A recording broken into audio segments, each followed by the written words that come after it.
हर खबर पर होगी आपकी पकड़। डाउनलोड कीजिए एबीपी लाइव ऐप।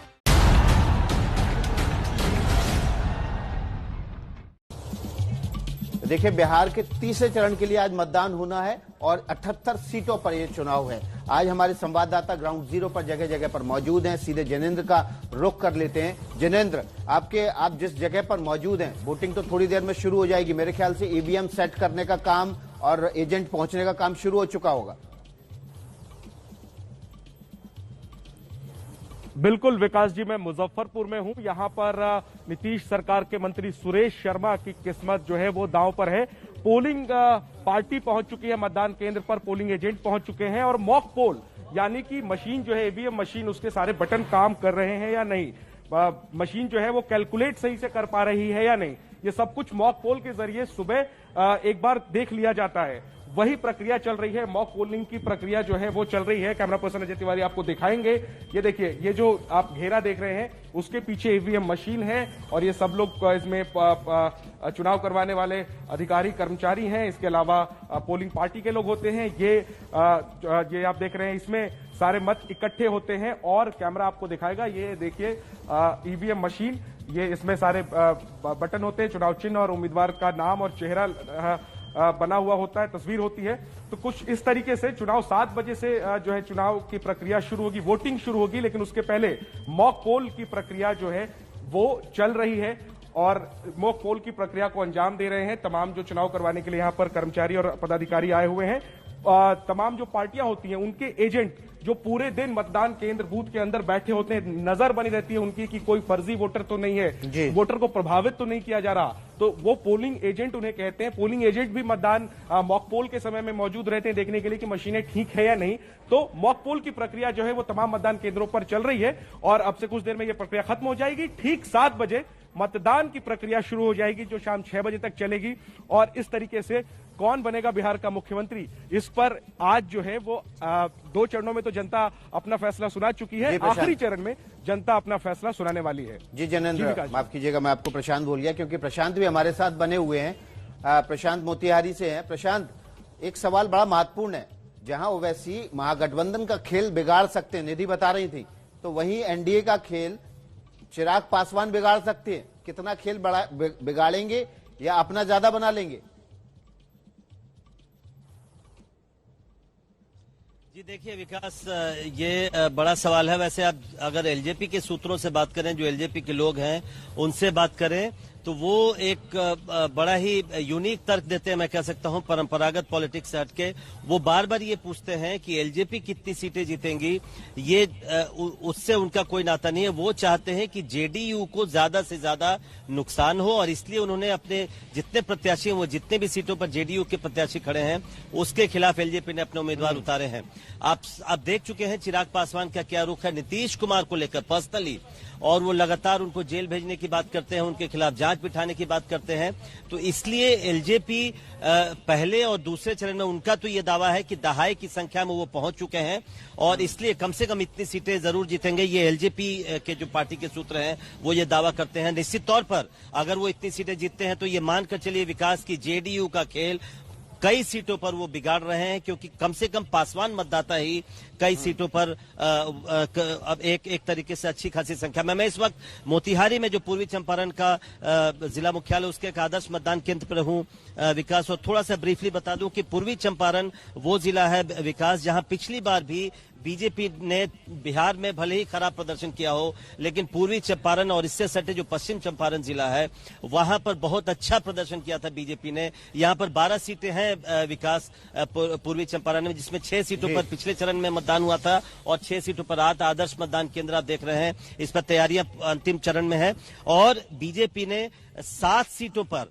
विजय हासिल की थी। तो बीजेपी को पूर्वी चंपारण और पश्चिम चंपारण दोनों जिलों से काफी उम्मीद है और इस बार भी मुकाबला कांटे का है। मोतिहारी में बीजेपी और आरजेडी के प्रत्याशियों के बीच है मुकाबला। तो निश्चित तौर पर अब से कुछ देर बाद यहाँ मतदान शुरू होगा और जो मतदाता हैं वो आकर अपना मताधिकार का प्रयोग शुरू करेंगे। जी प्रशांत, तो देखिए किस तरीके से बिहार की तैयारी है। लगातार ग्राउंड जीरो पर हमारे रिपोर्टर्स मौजूद हैं।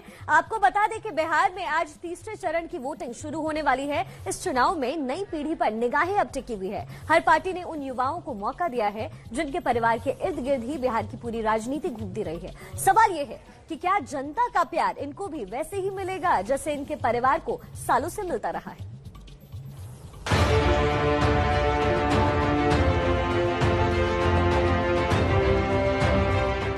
चुनाव में किसकी होगी जीत, किसकी होगी हार, ये आज शाम तक ईवीएम के पिटारे में कैद हो जाएगा। इस चुनाव में जहां दिग्गजों की किस्मत दांव पर लगी है, तो युवा पीढ़ी भी भविष्य की विरासत संभालने को तैयार है। बिहार के प्रमुख राजनीतिक परिवारों का भविष्य क्या होगा, इसका फैसला इनके नतीजों से होगा। सुभाषिनी शरद यादव की राजनीतिक विरासत का झंडा हाथ में लिए चुनावी मैदान पर है। पिता शरद यादव की राजनीति सालों साल कांग्रेस के विरोध की रही, लेकिन इसी को तो राजनीति कहते हैं। शरद को नीतीश और मोदी की दोस्ती रास नहीं आई और उनके रास्ते अलग हो गए। सुभाषिनी मधेपुरा के बिहारीगंज सीट से कांग्रेस की उम्मीदवार हैं। बिहारीगंज सीट पर आज वोटिंग हो रही है। मूलतः मध्य प्रदेश के शरद यादव बिहार की मधेपुरा सीट से 4 बार सांसद चुने गए। सुभाषिनी के चुनाव प्रचार के लिए राहुल गांधी ने भी उनके क्षेत्र में चुनावी रैली की। मैं आपसे गारंटी चाहता हूं कि शरद जी की बेटी को आप चुनाव जिताओगे। मैं अपने लिए नहीं कह रहा हूं, मैं आपके लिए और शरद यादव जी जो आपके नेता हैं उनके लिए कह रहा हूं। सुभाषिनी यादव को भी भरोसा है कि पिता के नाम और अपने विजन के साथ वो 10 नवंबर को जरूर विजयी पताका फहराएंगी। जहाँ मैं आज उतर रही हूँ तो मेरे को नॉलेज वहाँ पे मार्क्स, लेनिन और गांधी की भी है और मेरे को नॉलेज मार्केटिंग और स्ट्रैटेजीज की भी है। तो मैं अपनी नॉलेज का पूरा यूज करूंगी कि किस तरह मैं एक अच्छे मैनेजमेंट से और अच्छे विचारों से एक अच्छा विधायक बन के अपने क्षेत्र को और अपनी स्थापना कर सकूं। बिहार की राजनीति में पुष्पम प्रिया ने सभी को एकदम से सख्ते में डाल दिया था। बिहार को 10 साल में बदलने का वादा करने वाली और खुद को सीएम उम्मीदवार घोषित करने वाली पुष्पम प्रिया एक नहीं 2 सीटों से उम्मीदवार है। पुष्पम प्रिया बांकीपुर और बिस्फी से चुनाव लड़ रही हैं। बांकीपुर में पुष्पम प्रिया का मुकाबला शत्रुघ्न सिन्हा के बेटे लव सिन्हा से है, जबकि मधुबनी जिले की बिस्फी विधानसभा सीट में आज वोटिंग हो रही है। मुझे बिहार बदलना था और पॉलिटिक्स भी बदलना था। जिस तरीके की राजनीति हो रही है, कायदे से वैसे राजनीति होनी नहीं चाहिए, क्योंकि हमारा एक इतिहास है हमारे देश का। वो इतिहास हमें ये बताता है कि हमारे देश का निर्माण ही हुआ था उन सारी चीजों के खिलाफ में जो सारी चीजें आज हो रही हैं। लंदन से पढ़ाई करने वाली पुष्पम प्रिया के परिवार का जेडीयू से जुड़ाव रहा है। पिता जेडीयू से एमएलसी रहे हैं। बीजेपी के टिकट पर जमुई विधानसभा सीट पर चुनाव लड़ रही हैं golden girl Shreyasi Singh. Shooting की दुनिया का बड़ा नाम श्रेयसी सिंह का सियासी इतिहास है। वो पूर्व केंद्रीय मंत्री दिग्विजय सिंह की बेटी हैं। प्रतिष्ठित अर्जुन पुरस्कार से सम्मानित श्रेयसी को जमुई सीट से अपनी जीत का भरोसा है। जमुई में पहले चरण में ही वोटिंग हो चुकी है। आने वाले समय में जमुई को, बिहार को एक ऐसा रोल मॉडल बना के पूरे भारत को, पूरे विश्व को दिखाऊं कि कितना विकास का काम हो सकता है और एक एमएलए कैंडिडेट क्या क्या कर सकता है। बिहार के पूर्व मुख्यमंत्री बीपी मंडल के पौत्र हैं निखिल। जिस मंडल कमीशन की वजह से बिहार ही नहीं देश की राजनीति बदल गई थी, उस कमीशन के अध्यक्ष निखिल के दादा बीपी मंडल ही थे। निखिल मंडल मधेपुरा से जेडीयू के उम्मीदवार हैं। मधेपुरा सीट पर आज वोटिंग हो रही है। बहुत से बड़े बुजुर्ग जो हैं, जब वो जानते हैं कि मंडल जी का पोता है, तो कई जगह तो बड़ा इमोशनल पल भी रहा कि वो लिपट के रोने लगे। पुरानी बातें, दादाजी के टाइम की बातें, तो निश्चित रूप से एक जो सम्मान और प्यार जो दादाजी के भी नाम पे मिलता है, तो कहीं ना कहीं मैं कह सकता हूं कि जो पुरखों का कमाया हुआ कुछ है तो वो मुझे जरूर प्राप्त हो रहा है। कोमल सिंह मुजफ्फरपुर जिले के गायघाट से एलजेपी की उम्मीदवार हैं, जहां आज वोटिंग हो रही है। मां वीणा सिंह वैशाली सीट से एलजेपी की सांसद हैं। 8 करोड़ का सालाना पैकेज छोड़ चुनाव लड़ने उतरी कोमल को भरोसा है कि गायघाट सीट से जीत उनकी ही होगी। लोगों को कैसे ऊपर लेके जाना है, बहुत सारे प्रेशर इस बात का फील मुझे बहुत हो रहा है कि 10 तारीख को चुनाव का रिजल्ट है, जीत जाती हूँ तो 11 तारीख से बहुत ज्यादा लोड, क्योंकि यहाँ कुछ काम ही नहीं हुआ है। सड़क के पक्कीकरण से लेकर युवाओं के स्किल डेवलपमेंट से लेकर बच्चों की शिक्षा से लेकर अस्पताल की व्यवस्था से लेकर इतना सारा काम मुझे कराना है, और वक्त मेरे पास 5 साल का रहेगा और बहुत कुछ कराना है और बहुत तेज रफ्तार में कराना है। तो प्रेशर इस बात का है कि 5 साल में बहुत काम कराना है। जेल में बंद बाहुबली आनंद मोहन के बेटे चेतन आनंद इस बार शिवहर से चुनावी मैदान में थे। आरजेडी के टिकट पर चुनाव लड़े चेतन आनंद की किस्मत का फैसला दूसरे चरण की वोटिंग में हो चुका है। हमने कभी सोचा भी नहीं था कि हम पॉलिटिक्स में आएंगे, खास करके ये हमने नहीं सोचा था कि चुनावी पॉलिटिक्स में हम कभी आएंगे। पॉलिटिक्स में तो खैर आ ही गए थे, लेकिन सोशल सर्विस और ये सब इधर तक ही मेरा पॉलिटिक्स था। लेकिन इस बार पार्टी ने मुझे एक रिस्पॉन्सिबिलिटी दी, तो उस रिस्पॉन्सिबिलिटी को अब हम निभा रहे हैं। इन सभी चेहरों पर निगाहें टिकी हैं। इन सभी के परिवारों की बिहार में तूती बोलती है। 10 नवंबर को पता चलेगा कौन अपने परिवार की राजनीतिक विरासत को आगे बढ़ाता है। तो देखिए, बड़ा सवाल यही है कि क्या इन चेहरों को भी उनके परिवार की तरह ही जनता उतना प्यार देगी। अगली खबर की तरफ बढ़ते हैं। बिहार विधानसभा चुनाव के लिए प्रचार में सभी पार्टियों के दिग्गजों ने आखिरी तक एड़ी चोटी का जोर लगाए रखा। सबसे ज्यादा जोर दिखा आरजेडी के युवा नेता तेजस्वी यादव का। बिहार के चुनाव समर में तेजस्वी यादव ने 250 से ज्यादा रैलियां की हैं, तो पीएम और नीतीश ने भी पूरी ताकत झोंक रखी। नरेंद्र मोदी जिंदाबाद। 15 साल से विपक्ष में रहे।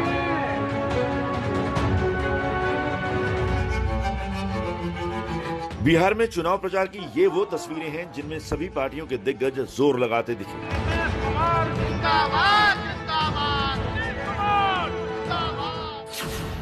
पीएम नरेंद्र मोदी ने 4 दिन राज्य का दौरा किया और 12 जिलों में रैलियां कर 110 विधानसभा क्षेत्रों की जनता से मुखातिब हुए।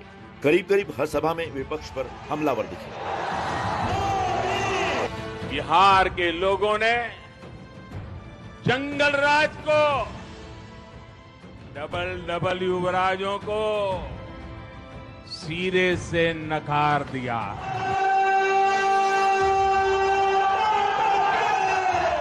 पीएम मोदी की 6 रैलियों में सीएम नीतीश कुमार साफ नजर आए। बीजेपी की मदद से अपनी साख बचाने की कोशिश में जुटे नीतीश ने भी 23 दिनों तक धुआंधार प्रचार किया। बिहार के 38 में से 36 जिलों में 101 रैलियां कर लोगों को लुभाने की भरपूर कोशिश करते दिखे। तो वहीं पूर्व सीएम लालू यादव पर बिना नाम दिए हमला करना भी नहीं भूले। बेटी पर भरोसा ही नहीं, कई बेटियां हो गई तब बेटा हुआ। और आप सोच लीजिए कैसा बिहार बनाना चाहते, ऐसा ही बिहार बनाना चाहते हैं।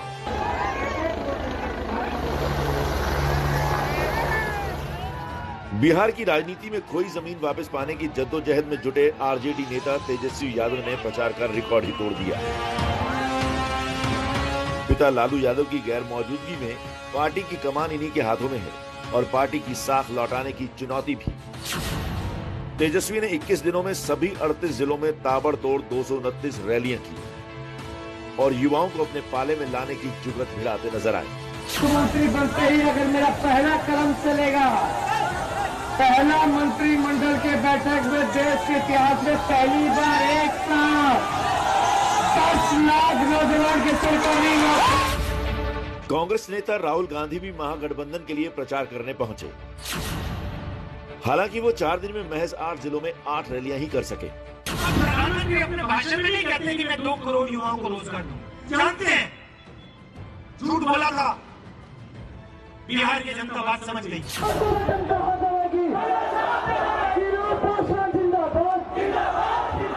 केंद्र में एनडीए के साथ और बिहार में नीतीश कुमार के विरोध में उतरे चिराग पासवान भी एलजेपी के लिए दम लगाते दिखे। पिता रामविलास पासवान के निधन के बाद पार्टी को राज्य में स्थापित करने की जिम्मेदारी चिराग के कंधों पर ही है। उन्होंने 32 जिलों में 79 रैलियां और 6 रोड शो किए। बिहार फर्स्ट, बिहारी फर्स्ट के नारे के साथ चिराग हर मंच से सीएम नीतीश पर हमलावर दिखे। जितना भ्रष्टाचार हुआ है जो घोटाला हुआ है, भले वो किसी अधिकारी ने किया हो या मुख्यमंत्री ने स्वयं किया हो, लोकसभा की सरकार बनते ही जांच करवाई जाएगी और सबको छोड़ दिया जाएगा।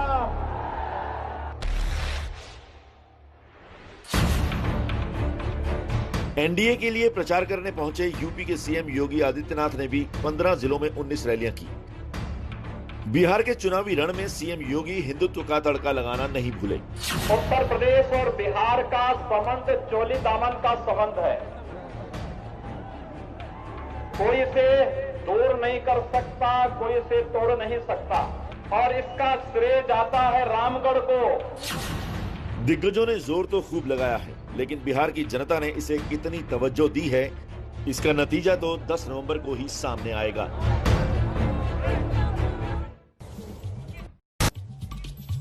बिहार चुनाव पर लगातार मैं और विकास जो है बड़ी कवरेज कर रहे हैं। देखिए, बिहार में आखिरी दौर की वोटिंग जो है बस शुरू ही होने वाली है। इससे पहले तेजस्वी यादव और चिराग पासवान के ताजा बयान अब सामने आए हैं। तेजस्वी ने कहा है कि नीतीश से बिहार नहीं संभल रहा है, बिहार में बदलाव होने वाला है। चिराग पासवान ने कहा है नीतीश अभी सीएम नहीं होंगे और सरकार उनकी ही होगी। तो ये दो बयान दो लड़कों के। आप जानते हैं कि बिहार जो है अपने भविष्य को लेकर के फैसला लेने का काम करेगी, और जहां तक पहले 2 चरणों की बात अगर कहें तो 2 चरण जो है लगभग एक पक्ष मतदान हुआ है। लगभग हम लोगों को 2/3 की ओर जो है बिहार अब तीसरे फेज में बढ़ रहा है। तीसरे फेज में 2/3 की ओर बढ़ रहा है। तो जो बदलाव की जो गंगा का जो बयार था, अब गंडक और कोसी का भी वही हाल है। देखिए, जिस तरीके से पिछले 2 चरण गए, पूरी उम्मीद वैसे ही है कि उसी तरीके से इस चरण में भी जिस तरीके से भारतीय जनता पार्टी को पिछले 2 चरण में उनको भी अच्छी बढ़त मिली, और लोक जनशक्ति पार्टी जिस तरीके से हम लोग को जानकारी सामने आई और हम लोग के प्रत्याशियों का जिस तरीके से 2 चरण में प्रदर्शन रहा, पूरी उम्मीद करता हूं कि उससे बेहतर प्रदर्शन ही हम लोग का तीसरे चरण में भी होगा। खुद गया हूं, ज़मीन पर गया हूं, अकेला पार्टी के लिए मैंने मेहनत की है। तो जो जानकारी जिस तरीके से सामने आ रही है, जिस तरीके से लोग बिहार फर्स्ट, बिहारी फर्स्ट के साथ जुड़ रहे हैं, तो विश्वास है कि इस चरण में भी प्रदर्शन हम लोग अच्छा रहेगा। एक बात स्पष्ट है, बार बार मैं इस बात को कह रहा हूँ, जिसमें कोई संदेह नहीं है, दोनों चरण ने इस बात को प्रमाणित कर दिया। तीसरा चरण इस बात के ऊपर एक फाइनल मोहर लगा देगा कि मौजूदा मुख्यमंत्री नीतीश कुमार जी अब कभी दोबारा प्रदेश के मुख्यमंत्री नहीं बनेंगे। ब्रेक के बाद नमस्ते भारत में आपका एक बार फिर से स्वागत है। इस वक्त की बड़ी कवरेज चल रही है। बिहार विधानसभा में तीसरे चरण के लिए चुनाव चल रहा है और इसकी ताजा तस्वीरें हम आप तक पहुंचाएंगे, लेकिन उससे पहले दरभंगा के श्यामा माई मंदिर में दर्शन करने वाले लोगों से बातचीत की पंकज झा ने। रिपोर्ट देखते हैं। बिहार में तीसरे दौर का मतदान और दरभंगा में हैं हम, और दरभंगा की बात होती है तो सबसे पहले जिक्र आता है श्यामा माई का मंदिर का, जिनकी आस्था विश्वास है लोगों का। यहाँ आते हैं लोग दूर दूर से। तंत्र मंत्र का बड़ा केंद्र माना जाता है। शमशान पे बना हुआ माँ काली का ये पुराना मंदिर है और लोग यहाँ आ रहे हैं। और आज तीसरे दौर का मतदान भी है। क्या इस बार माँ का आशीर्वाद ले लिए? हाँ, ले लिए। रोज आना होता है यहाँ? हाँ, सुबह डेली। अच्छा, प्रत्येक दिन आते हैं। इस बार बताइए, नाम पर, काम पर कि वादे पर वोट डाल रहे हैं? देखिए, नाम किसी के नाम पे, किसी के काम पे कि किसी के वादे पे? नहीं, किसी के वादे, किसी के नाम और किसी के काम पे नहीं। हाँ।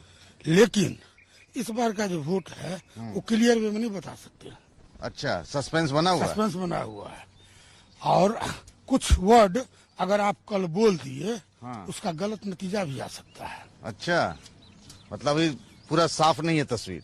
तस्वीर साफ हो गया था, बदलाव भी था, लेकिन कुछ स्पीचिंग जो आ गया है। समझ गया। राजी रहने दीजिए। तो तीन दौर के जो मतदान है, पहला दूसरे दोनों में सस्पेंस बना हुआ है। अलग अलग बातें, अलग अलग चीजें। बहुत सारे लोग मॉर्निंग वॉक करने आते हैं और श्यामा माई का दर्शन भी करने आते हैं। क्या मैं गलत तो नहीं कह रहा? अच्छा, मुझे एक बात बताइए कि काम पर, नाम पर कि वादे पर इस बार क्या है माहौल? देखिए, अब तो जनता काम पर वोट देती है। काम पर? वादे तो झूठा होता है। अच्छा, आप क्या कहते हैं? इनकी राय से सहमत? एकदम बिल्कुल सहमत है। एकदम काम पर वोट मिलता है। और संजय सरावगी ही। नाम नहीं लेना है आज किसी का। आप बताइए, नाम काम की वादा? काम पे ही पहले। किसी के वादे पे एतबार नहीं है? नहीं, वादे पर नहीं, काम हुआ है। अच्छा, तो पहले में तो आ गया कि सस्पेंस वाला मामला है, और लोगों से बात की तो ये है कि नहीं, काम पर, ना किसी के नाम पर, ना किसी के वादे पर। एक बार और चलते हैं आखिर में कि हम श्यामा माई की आपको दिखलाते हैं कि क्या वजह है कि लोग देश भर से यहाँ आते हैं, माँ काली के दर्शन करते हैं, पूजा करते हैं। ये भव्य मंदिर है यहाँ पर दरभंगा का, और जहाँ पर कहते हैं कि जो राज परिवार दरभंगा महाराज हैं उनके शमशान पर ही ये मंदिर बना हुआ है। प्रेम सिंह के साथ पंकज झा, एबीपी न्यूज। बिहार में तीसरे दौर दरभंगा के श्यामा मंदिर से पंकज झा लाइव थे और वहां की कहानी बता रहे थे। वैसे बड़ा सवाल ये है कि क्या इस बार इस आखिरी चरण के चुनाव के बाद बिहार की तस्वीर और कहानी बदलने वाली है? लगातार हमारी नजर है। आपको बता दें कि शाम 5 बजे सबसे सटीक एग्जिट पोल देखना बिल्कुल मत भूलिएगा, सिर्फ एबीपी न्यूज पर।